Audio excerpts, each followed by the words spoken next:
Hello ചേച്ചീൻ്റെ അടുത്ത് വന്നു കഴിഞ്ഞാൽ ഇതാണ് കേട്ടോ അവസ്ഥ. ഫുഡ് കഴിക്കുക, കിടക്കുക.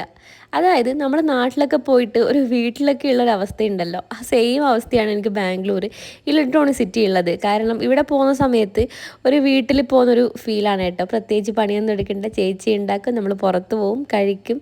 ഇതെന്റെയാണ് പരിപാടി. ഈ വീഡിയോയിൽ നിറച്ച് ഫുഡുകൾ മാത്രമായിരിക്കും നിങ്ങൾ കൂടുതൽ കാണാൻ പോകുന്നത്. ഞാൻ കല്യാണം കഴിഞ്ഞിട്ട് 2018 അങ്ങനെ ഇലക്ട്രോണിക് സിറ്റിയാണ് കേട്ടോ ഫസ്റ്റ് താമസിക്കാൻ തുടങ്ങി. അപ്പം തൊട്ടിട്ടുള്ള കൂട്ടാണ് ഇവരുമായിട്ട്.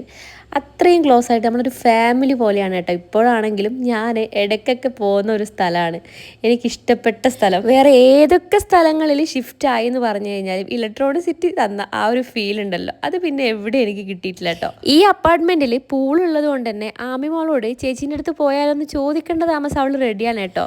ആമിമോൾ ഉണ്ടാകുന്നതിന് മുന്നേ ഞങ്ങൾ ഫുൾ ടൈം കറക്കായിരുന്നു കേട്ടോ. ബാംഗ്ലൂർ സത്യം പറഞ്ഞാൽ ഞാൻ കറങ്ങിയത് ചേച്ചീൻ്റെ കൂടെയാണ് കൂടുതലായിട്ടും. എന്താ പറയുക, ഇവരൊക്കെ ജോലിക്ക് പോയി കഴിഞ്ഞാൽ ഞങ്ങൾ ഇതുപോലെ ഞങ്ങളെ ജോലികളൊക്കെ കഴിഞ്ഞ് കഴിഞ്ഞാൽ ഇതുപോലെ കറങ്ങുമായിരുന്നു കേട്ടോ. പിന്നെ നോക്കിയാൽ പിള്ളേരൊക്കെ എത്ര പെട്ടെന്ന് കേട്ടോ വണ്ണം വെച്ചത്. കാരണം ഞാൻ ആമീനെക്കാളും ചെറുപ്പത്തിൽ കണ്ടതാണ് മോളെ.